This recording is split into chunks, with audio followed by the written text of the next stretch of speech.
Salut tout le monde et bienvenue dans cette revue de presse. On démarre avec l'OM et l'AS Monaco qui ont officiellement décroché leur billet pour la Ligue des Champions. Un havre de bonheur, écrit La Provence, avec une photo collective qui en dit long sur la joie des Marseillais. Vainqueur 3-1 sur la pelouse du Havre. L'OM s'est fait peur face à une équipe largement inférieure, mais le talent d'Amine Gouiri et de Mason Greenwood a fini par faire la différence. Un missile en or pour l'attaquant anglais qui avait pourtant été très brouillon jusqu'à cette frappe surpuissante dont lui seul semble avoir le secret à Marseille.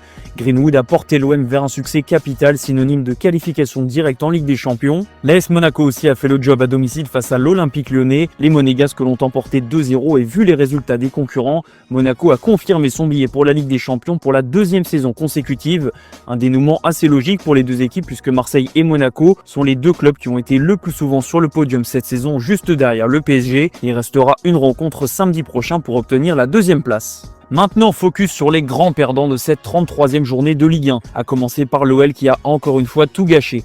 Une semaine après la défaite à domicile contre Lens, Lyon pouvait se relancer et espérer encore à la Ligue des Champions en battant Monaco, surtout avec les défaites de tous les concurrents. C'est raté pour Lyon qui n'y aura quasiment jamais cru. En tribune, l'atmosphère était assez tendue chez les supporters de l'OL qui n'ont pas épargné John Textor, aperçu cette semaine dans les tribunes du Parc des Princes avec son supposé ennemi Nasser Al-Khelaifi. Chez les concurrents, l'OGC Nice n'a jamais existé à Rennes et s'est incliné 2-0 en Bretagne.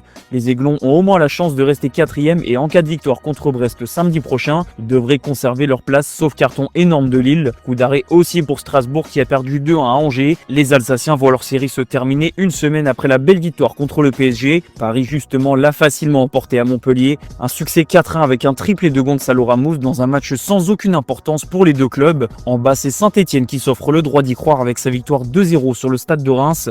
La dernière journée sera folle dans la course au maintien. On revient en haut où le LOSC a perdu à Brest. Bruno Genesio a expliqué que la prestation de ses joueurs était inadmissible. Les Dogs ont perdu gros en l'espace de 2 journées et ils vont en plus perdre Jonathan David en fin de saison. L'attaquant canadien sera libre et ce dimanche, la Gazzetta dello Sport évoque l'intérêt du Napoli qui pourrait bien attirer le buteur du LOSC.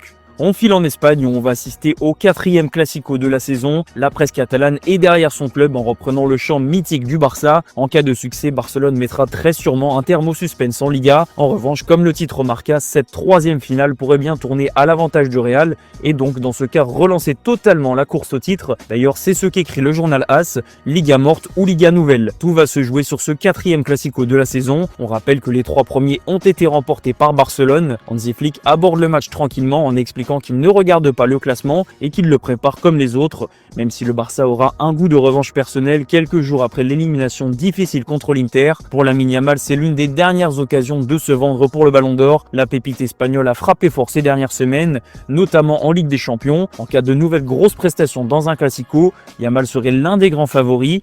Rafinha lui aussi fait partie des candidats et il a parlé de son avenir. Le Brésilien a expliqué que sa prochaine étape au Barça était de prolonger.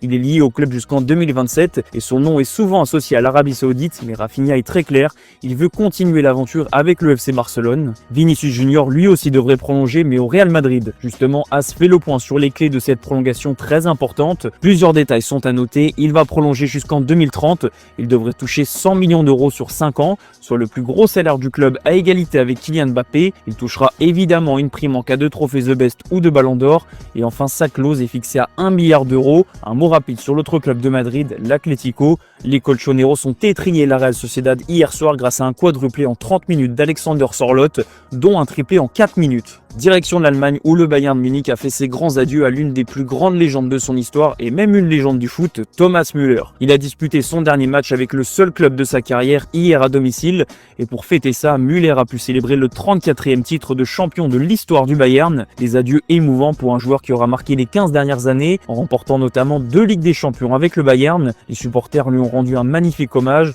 entre banderoles, tifos et chants. Bref, Thomas Müller a vécu une dernière de rêve à l'Allianz Arena. Pour Harry Kane, ce n'était pas la dernière, mais ce match avait une saveur particulière.